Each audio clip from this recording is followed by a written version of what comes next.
할렐루야. 예, 익숙치가 않아 갖고 항상 이렇게 꽂고만 쓰다가 이렇게 잡으니까 그렇습니다. 제가 청년 설교한 지가 지난 6월 29일이었는데 벌써 3개월이 지났습니다. 세월이 가는 게 야속하다고 느끼시는 분도 있을 테고, 세월 가는 게 또 나도 점점 커간다 하고 또 그렇게 생각하시는 분들도 있을 거라고 생각을 합니다. 오늘 제목이 절망을 넘어 희망으로, 되게 거창한 것 같아요. 그래서 근데 그렇게 거창한 거는 아니고 우리가 오늘 읽은 본문 말씀을 함께 생각하면서 은혜를 나누고자 합니다. 2014년도 이제 아시겠지만 달력이 한 3장 정도 남은 것 같아요. 그죠? 한 4분의 3이 지나갔는데 2014년이 어떤 해였을까 우리한테 평가하기는 조금 이른 감이 있습니다만은 저는 그렇게 생각을 합니다. 올해의 화두를 한마디로 표현한다면 아마 힐링이라는 단어가 아닐까, 이렇게 한번 생각을 해봅니다. 올해 1월에요 현대경제연구원이라는 곳에서 2014년 대한민국 트렌드 10 그래갖고 조사 발표한 적이 있었는데 9번째로 우리 사회가 위로가 필요한 사회가 될 것이다 하고 예측을 했다고 그래요.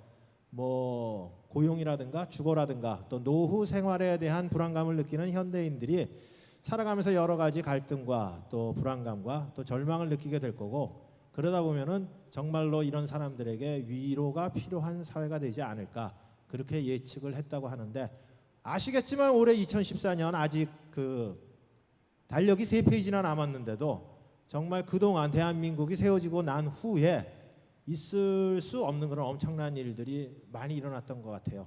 마음 아파하는 사람들도 많고 상처받은 사람들도 정말 많은 것 같은데, 그만큼 우리 사회가 고통받는 사람들이 많지 않았나 한번 생각을 해봅니다. 그러다 보니 사람들이 점점 희망을 잃고 절망감에 또 무력감에 빠져 사는 것이 아닌가, 그런 생각이 듭니다. 사실 우리 인간은 그렇습니다. 예수님을 믿건 믿지 않건 살다 보면은요 어려운 상황에 직면할 수가 있습니다. 중요한 것은 우리가 살아가면서 어려운 상황에 직면하게 되는 고통이라든가 환난이라든가 이런 시련이라든가 이러한 것들이 우리가 마음가짐을 어떻게 갖느냐에 따라서 그야말로 정말 절망적인 것도 있을 수가 있고, 또 그 가운데서도 희망을 잃지 않고 정말로 그 독수리가 날개치듯이 비상하는 사람들도 있다는 것입니다. 오늘 우리가 읽은 본문 말씀에 등장하는 사도 바울은 오늘 본문 말씀을 보면은요 차라리 죽는 것이 낫다 이렇게 고백할 정도로 그야말로 정말 인간이 감내하기 힘든 고난을 체험했다 하고 오늘 우리에게 고백하고 있습니다.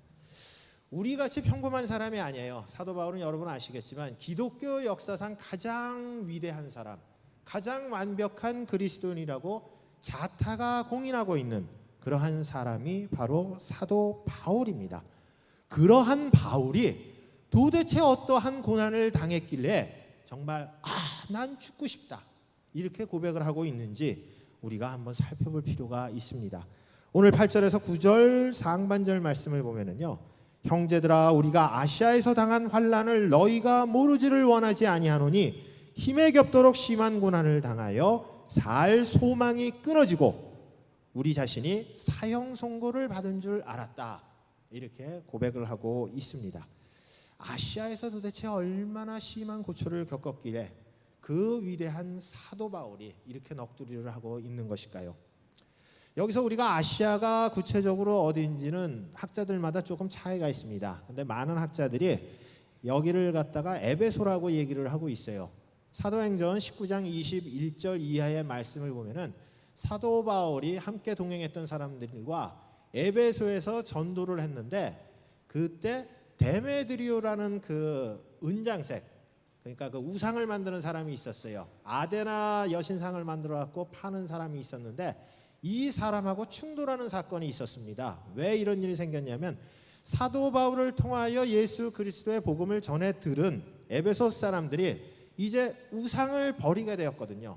그러니까 우상을 만들어서 먹고 살던 이 데메드리오와 그것을 추종하는 사람들은 한마디로 밥줄이 끊기게 된 것입니다.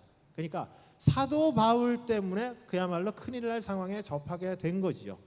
이 데메드리오는 에베소 사람을 선동해서 바울 때문에 우리가 다 죽게 되었다 이렇게 얘기를 합니다.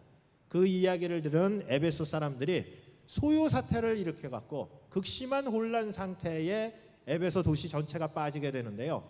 그때 사도 바울을 따르던 가이오와 아리스다고라는 사람을 붙잡아서 연극장으로 끌고 들어갔다 하고 이제 얘기를 하고 있어요.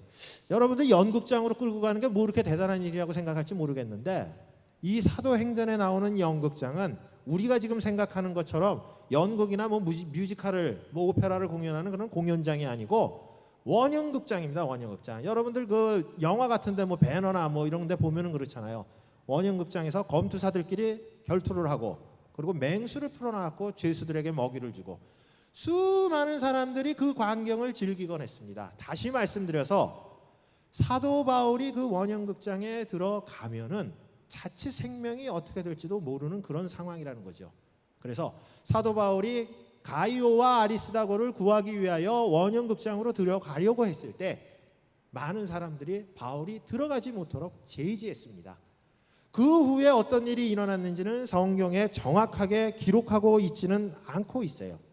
하지만 중요한 것은 사도 바울이 그야말로 그 위대한 사도 바울이 내가 살 소망이 끊어지고 그야말로 사형 선고를 받았다 하고 고백할 정도라면 그 당시 어떠한 고난을 겪었는지 우리는 짐작할 수 있다는 것입니다. 우리가 바울의 서신을 읽다 보면은요, 사도 바울은 40대를 감한 매도 맞고 또 여러 가지 뭐 태형을 당하기도 하고 수많은 고초를 겪었어요. 그러한 고초를 당하면서도 사도 바울은 의연했습니다. 이렇게 우는 소리 안 했어요. 그런데 얼마나 심한 고초를 당했기에 이렇게 그 위대한 바울이 살 소망이 끊어지고 내가 사형 선고를 받았다 하고 고백할 정도면 이 당시에 바울이 감내한 고통이 얼마나 큰지 우리는 짐작할 수 있을 것 같습니다. 여기서 우리가 한번 생각해 보아야 할 것은요, 도대체 예수 그리스도를 믿는 사람이 왜 이렇게 심한 고초를 당하느냐 하는 것입니다. 사실 우리가 예수님을 믿는 것은 그래요. 우리의 생명이 다하고 나서 천국에서 그야말로 영원한 생명을 누리고자 하는 그런 것도 있지만 이 세상에 살아가면서 정말로 하나님 주시는 많은 것들을 누리며 걱정 근심 없이 행복하게 살고자 하는 그러한 소망도 있습니다. 우리 삶이 잘 되고 형통해야 하는데요, 내가 예수를 믿는데 잘 되고 형통한 것이 아니라 고난을 당하고 힘들고 어렵다면 이것은 뭔 문제가 있는 게 아닌가, 우리는 한번 생각해 볼 필요가 있을 것 같습니다.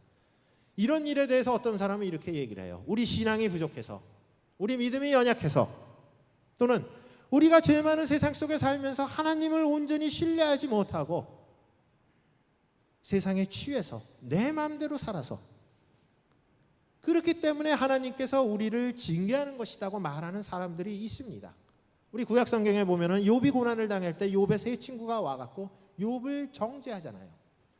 하지만 욥이 정말로 하나님께 죄를 지어서 그러한 고초를 당한 것이 아닙니다. 다시 말씀드려서 우리 그리스도인이 당하는 고난은 하나님의 징계와는 상관이 없다는 얘기예요. 물론 징계도 있을 수가 있지만 본질은 그게 아니라는 것입니다. 우리 청년들 중에서도 지나온 삶을 한번 돌이켜 보십시오. 어려서부터 예수님을 섬기고 신앙생활 잘 해오신 분들 많을 거예요. 하지만 쓰라린 실패라든가 고난이라든가 시련을 경험해 본 청년들이 있을 것입니다. 신앙생활 잘 해왔다고 자부하는데 이러한 시련이 닥칠 때 여러분들 어떠한 느낌이 드나요? 내가 하나님 잘 섬기고 교회 생활도 잘했는데 대학에 덜컥 떨어졌어요. 이거 참 그래요. 여기도 재수하는 친구들 있을지 모르겠는데 그런 경험이 있는 친구들 있을 것입니다. 예기치 않은 갑자기 사고를 당한 그런 경험이 있는 친구들도 있을 거예요. 뭐 운전 잘하고 가는데 뒤에 와서 차가 꿍 칠 수도 있잖아요. 그리고 교회 안에서나 또는 뭐 학교나 직장에서 사람들과의 인간관계 때문에 마음고생하고 가슴 아파하고 힘들게 하루하루를 보낸 그러한 청년들도 있을 것입니다. 아무리 믿음이 신실한 그리스도인이라고 하더라도 이러한 일을 당하게 되면 보통 이렇게 생각을 해요. 왜 나에게, 왜 하필이면 왜 이런 일이 생기는 것일까? 받아들이기가 사실 쉽지가 않습니다. 저도 그래요. 예. 심지어 만약에 이런 일이 자꾸 일어나다 보면은 신앙생활에 회의가 드는 분도 있을지 모르겠어요. 낙심하고 좌절하고 절망하고 하나님이 나에게 해줄 수 있는 것이 없나 보다 하고 신앙을 버리는 분들도 종종 봤습니다. 그 이유가 무엇일까요? 저는 그 이유가요, 우리에게 닥치는 이러한 어려운 상황을 우리의 관점에서만 이해하기 때문이 아닌가, 그렇게 생각을 해봅니다. 왜 나에게 이러한 일이 닥치는가 하고 우리의 시각에서만 바라본다면 우리는 사실 왜 고난이 나에게 닥치는가 하는 거에 대한 정확한 해답을 사실 얻을 수가 없습니다. 하지만 나에게 고난이 닥쳤을 때 이 고난이 나에게 닥친 의미가 무엇인지 우리가 한번 생각을 하고 그 관점에서 바라본다면 누구든지 어려운 상황에 처할 수가 있다 하는 것을 비교적 담담하게 받아들일 수가 있는 것 같아요. 그리고 그러한 일이 닥친다고 할지라도 거기서 그냥 주저앉는 것이 아니라 이러한 것이 나에게 어떤 의미가 있는지, 또 이것을 통하여 내가 어떻게 더욱더 성장하고 성숙해 나아갈 수 있는지 우리가 이해할 수 있다는 것입니다.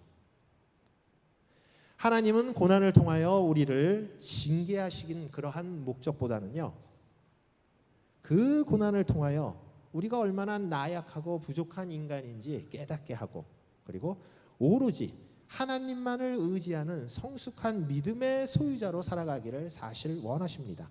오늘 9절 하반절 말씀을 보면은요, 사형 선고를 받은 줄 아는 이유가 자기를 의지하지 않고 오직 죽은 자를 다시 살리시는 하나님만 의지하게 하십니다 하고 사도 바울은 고백하고 있습니다.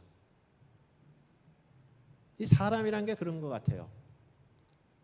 이런 어떤 그야말로 감당하기 힘든 극심한 이러한 환경에 직면했을 때야 비로소 이제야 나를 버리고 하나님을 바라보는 것 같습니다. 창세기 16장에 보면은 야곱이 그 형 에서를 피해서 외삼촌이 살고 있는 하란으로 이제 피신을 가는 장면이 기록되고 있어요. 베델이라는 곳에 이제 머물러 갖고 야곱이 지난 날을 아마 회상했을 겁니다. 솔직히 잘 나갔잖아요, 야곱이. 형도 기가 막히게 속였죠. 아버지까지 속였습니다. 그래서 형이 가져야 할 장남의 권리와 그리고 아버지로부터 장남으로서의 축복권까지 받았어요. 이때만 하더라도 야곱은 아마 이런 생각이 아니었나 생각을 해봅니다. 참 나는 재주가 비상해야. 이 형하고 아버지까지 속이고 이제 내가 이 집의 주인이다. 그런 생각했겠죠. 근데 사건이 반전되잖아요. 그리고 그야말로 쫓기듯이 생전 본 적도 없는 외삼촌 집으로 가는 그러한 처량한 신세가 되었습니다. 이때 아마 야곱이 무엇을 느꼈을까요? 참 처량한 신세잖아요. 얼마나 가엾은 신세입니까?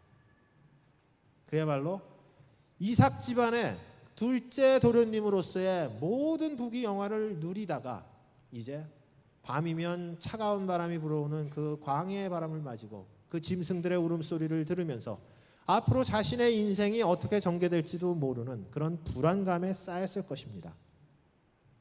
그런데요, 참 기가 막힌 것은 바로 이때 야곱이 하나님을 볼 수 있었다는 거예요.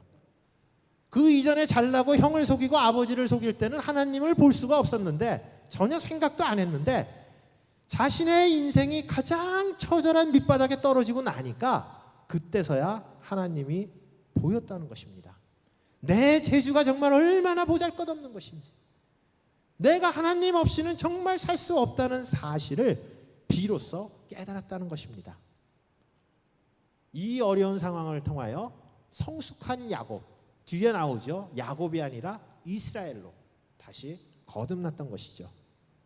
그제서야 야곱은 지금 자신이 겪는 이 상황이 절망적인 것이 아니라 바로 희망을 향한 재충전의 시간이요, 또 도약의 시간이다 하는 것을 아마 느꼈을 것입니다. 인간이란 존재가 그렇습니다. 사실 어려운 상황에 직면하더라도요, 견딜만 하면, 내 맷집으로 버틸만 하면은 아직은 뭐 그런 대로 괜찮아, 이렇게 보통들 생각을 해요. 여러분들 어디 아프더라도 보통 병원 안 가잖아요, 그죠? 완전히 그야말로 푹 쓰러지거나 열이 펄펄 끓어야지 병원 가듯이 마찬가지로 그런 것 같습니다. 하다가 안 되면, 깊은 수렁 속에 빠지게 되면 그때서 어떻게 합니까? 이제 두 손을 번쩍 드는 거예요. 모든 것이 정말 끝난 거죠. 아무런 희망도 없는 것처럼 그렇게 보입니다. 하지만 바로 이때가 야곱이 그랬던 것처럼 정말로 내가 진솔하게 하나님을 찾을 때입니다. 그런 점에서 본다면 우리는 사도 바울의 고백처럼 정말로 살 소망이 끊어지고 사형 선고를 받는 그러한 체험들을 할 필요가 있는지도 모르겠어요. 왜냐하면 그래야지만 우리가 교만하지 않고 나 자신을 드러내지 않고 내 모든 것을 다 내려놓고 하나님 앞에 그야말로 납작 엎드리지 않을까, 그런 생각을 해봅니다. 사도 바울도 마찬가지였습니다. 살 소망까지 끊어지고 사형 선고를 받은 그 순간이 됐을 때 하나님이 보였던 것입니다. 이때 사도 바울이 본 하나님은 보통 하나님이 아니었어요. 어떤 하나님입니까? 오늘 본문 말씀을 보면은 죽은 자를 다시 살리신 하나님이라고 그랬습니다. 죽는 것이 낫다고, 견딜 수 없다고 고백했던 그러한 사도 바울에게 죽는 것이 능사가 아니라 네가 왜 죽느냐, 생기를 불어넣어주고 새롭게 살리는 그 하나님, 부활의 하나님을 만났던 것입니다. 사도 바울은 고린도 후서 12장 10절 말씀에서 내가 그리스도를 위하여 약한 것들과 능욕과 궁핍과 박해와 곤고를 기뻐하노니 이는 내가 약한 그때의 강함이다, 이렇게 고백을 하고 있습니다. 비록 나 자신은 약하지만 내 약함을 통해서 예수 그리스도의 권능과 영광이 나타난다면은 그야말로 내가 고난을 당하는 것, 내가 연약한 것은 문제가 아니다. 오히려 그것을 통하여 예수님의 영광과 권능을 바라볼 수 있으니 얼마나 기쁜 일이 아니냐, 이렇게 고백하고 있는 것이죠. 그렇다면 사도 바울이 고난 가운데서 체험한 하나님은 과연 어떤 하나님이었을까? 3절 말씀을 보면은요, 하나님은 예수 그리스도의 하나님이요 자비의 아버지요 모든 위로의 하나님이다, 이렇게 말씀하고 있습니다. 그리고 계속해서 4절 말씀을 보면은요, 환난 중에서 우리를 위로하고 그 위로를 통하여 환난 중에 있는 사람을 위로하게 하나님이다 하고 고백하고 있어요. 사도 바울이 만난 하나님은 우리의 아픈 상처를 싸매어 주시고 갈급한 심령을 채워 주시고 언제나 풍성한 사랑과 은혜를 베풀어 주시는 하나님이다, 이렇게 고백하고 있는 거죠. 우리가 잘 알고 있는 다윗 왕을 한번 보십시오. 다윗은 왕이 되기 전에 그야말로 죽을 고비를 많이 넘긴 사람입니다. 다윗의 인기가 올라가자 어떻게 했습니까? 사울 왕이 다윗을 죽이려고 했잖아요. 수도 없이 피해 다니고 도망 다녔습니다. 왕이 되고 난 다음 후에 이제 인생이 확 바뀌었습니까? 그렇지도 않아요. 친아들인 압살롬이 아버지를 죽이고 그 왕위를 뺏고자 했어요. 그야말로 기가 막힌 수렁에 던져졌던 사람이 바로 다윗 왕입니다. 그런데 이러한 다윗 왕이 견딜 수 있는 유일한 버팀목이 있었어요. 바로 위로의 하나님. 시편 16편 8절에서 11절 말씀을 보면은요, 다윗은 이렇게 얘기를 하고 있어요. 내가 여호와 하나님을 모시기 때문에 흔들리지 않고 나의 마음이 기쁘고 나의 영도 즐거워하며 내 육체도 안전히 산다, 이렇게 고백을 하고 있습니다. 하나님께서 하나님을 섬기는 사람을 결코 멸망시키지 않을 것이라는 확신이 다윗에게는 있었던 거예요. 그러므로 다윗은 주님을 의지하는 사람에게는 고난 가운데서도요 충만한 기쁨과 영원한 즐거움을 누리며 살 수 있다, 이렇게 노래하고 있는 것입니다. 우리는 하나님으로부터 이러한 위로를 받고 새로운 힘과 생명력을 공급받은 사람들입니다. 그렇기 때문에 우리만 위로받는 것이 아니라요, 우리와 동일한 고통과 아픔을 겪는 사람들까지 우리 또한 위로할 수 있는 거예요. 독일의 대문호인 괴테의 장편소설 비렐름 마이스터의 편력시대라는 책이 있는데 그 책 안에 하프를 연주하는 노인이 읊은 시가 있습니다. 제가 잠깐 소개를 하면은요. 눈물과 함께 빵을 먹어본 일이 없는 자, 슬픔으로 얼룩진 몇 날 몇 밤을 침대 위에서 울며 지새본 일이 없는 자, 그런 자는 천상에 있는 높은 힘을 모른다, 이렇게 얘기하고 있습니다. 고난의 의미를 알지 못하는 사람은 고난에 처한 이웃의 삶을 알지 못한다는 것입니다. 그런 점에서 우리 예수님은요, 누구보다도 우리의 아픔과 우리의 상처를 잘 알고 계신 분이십니다. 우리 예수님은 하나님의 아들이세요. 하지만 그 하나님의 아들의 권능을 포기하시고 우리 인간의 몸으로 오셔서 우리가 경험할 수 있는 모든 것들을 우리와 똑같이 체험하셨습니다. 우리처럼 배고픔의 고통도 체험하셨고요. 사랑하는 형제와 고향 사람들로부터 미친 사람 취급까지 당했습니다. 십자가에 못 박혀서 인간의 육체가 겪을 수 있는 가장 극한적인 고통을 다 겪으셨어요. 그렇기 때문에 누구보다도 우리의 사정과 형편을 잘 헤아리시고 우리의 아픔과 상처를 위로해 주실 수 있는 분이 바로 예수님입니다. 우리 청년 여러분요, 자신의 힘으로 감당할 수 없는 그러한 힘들고 어려운 상황에 놓여 있음에도 불구하고 우리 주님을 바라볼 수 있다면은, 그리고 그 우리 주님께서 주시는 위로를 체험할 수 있다면, 그리고 신뢰할 수 있다면, 여러분은 여러분 앞을 가로막고 있는 그야말로 절망이라는 긴 터널이 있다 할지라도요, 그 터널을 뚫고 나와 환하게 뚫린 대로를 달릴 수 있을 것입니다. 또한 여러분이 경험했던 그런 절망과 어떤 고통과 아픔 속에서 헤매고 있는 우리와 똑같은 여러분 주변에 있는 친구라든가 선배라든가 후배라든가 가족이라든가 이웃들을 위로해 줄 수 있고, 내가 경험한 그 구원의 기쁨과 또 하나님으로 받은 그 위로와 또 사랑을 함께 나눌 수 있습니다. 우리는 우리가 당하는 고난과 그리고 또 그 아픔과 상처의 이유를 잘 모르지만 성경에 기록된 바울의 고백을 갖다가 우리가 믿고 신뢰한다면은, 하나님을 우리가 진정으로 구하고 찾는다면은, 우리가 아무리 그야말로 정말로 견딜 수 없는 황당한 상황에 놓인다고 할지라도 하나님께서는 능히 우리를 위로해 주시고 우리는 그러한 하나님을 발견할 수 있다는 것을 우리는 고백할 수 있습니다.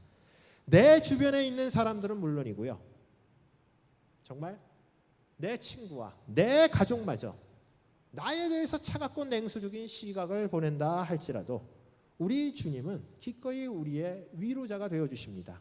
왜냐하면요, 우리 주님은 우리와 똑같은 그러한 아픔과 상처를 직접 경험하셨기 때문에, 누구보다도 우리를 잘 알고 있기 때문에 그렇습니다. 어느 날 강아지를 파는 상점에 어린 소년이 하나 들어왔어요. 강아지를 하나 사기 위해서 들어왔는데 이 주인이 여러 가지 예쁜 강아지들을 이렇게 소개를 했습니다. 그런데 이 강아지는 구석에서 이렇게 다리를 쭈그리고 절고 있는 그 강아지만 계속 바라보는 거예요. 그래서 주인은, 얘야, 저 강아지는 다리를 다쳤기 때문에 너랑 같이 뛰어놀 수가 없다. 그러니까 아저씨가 소개하는 이 강아지를 한번 보렴, 이렇게 얘기를 했어요. 그런데 이 소녀는 그 주인의 얘기는 듣지 않고 계속 그 다친 강아지만을 보면서 하는 말이, 아저씨, 저 강아지에게 혹시라도 제가 힘이 되어줄지 모르잖아요, 이렇게 얘기를 했습니다. 결국 이 소년의 고집이 너무나도 커서 이 상점 주인은 그 다리를 절고 있는 강아지를 팔았어요. 그런데 이 상점 주인은 그 소년이 나가는 모습을 보고 깜짝 놀랐습니다. 왜냐하면은 이 아이도요, 다리를 절고 있었던 거예요. 자기가 다리를 절고 있으니까 다리를 절고 있는 그 강아지의 아픔과 눈물을 닦아줄 수 있었던 것입니다. 사랑하는 우리 청년 여러분, 우리 청년 여러분은 그리스도인이란 어떤 사람이라고 생각을 합니까? 예수님을 본받아 예수님의 삶을 따르는 사람이 그리스도인 아닌가요? 그렇죠. 우리 예수님께서 어떠한 삶을 사셨나요? 편안하고 그야말로 떵떵거리며 잘 사셨습니까? 그렇지 않잖아요. 가난하고 병든 자, 상처받은 자, 도움이 필요한 그런 사람들과 함께 웃고 울고 부딪히면서 사셨습니다. 하지만 또 한편으로는요, 그렇지 않은 사람들로 부르는 견딜 수 없는 수모와 멸시와 조롱과 핍박을 받으셨습니다. 비록 예수님을 믿지 않는 사람들도요, 세상에서 정직하고 바르게 살려고 하는 사람들은 손해보는 일이 많습니다. 억울한 일을 당하는 경우도 많아요. 하지만 그렇잖아요.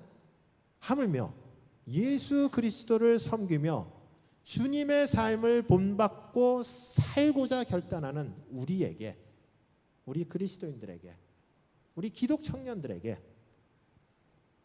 어찌 고난이나 시련이나 아픔이나 고통이 따르지 않겠습니까? 우리 인생에서 따뜻한 햇살이 비치는 날이 있다면 때로는 비가 오고 세찬 눈보라가 불어 닥치는 그러한 날도 있습니다. 기쁘고 행복하더라도요, 낙심되고 또 마음이 슬프고 괴로운 그런 날도 있습니다.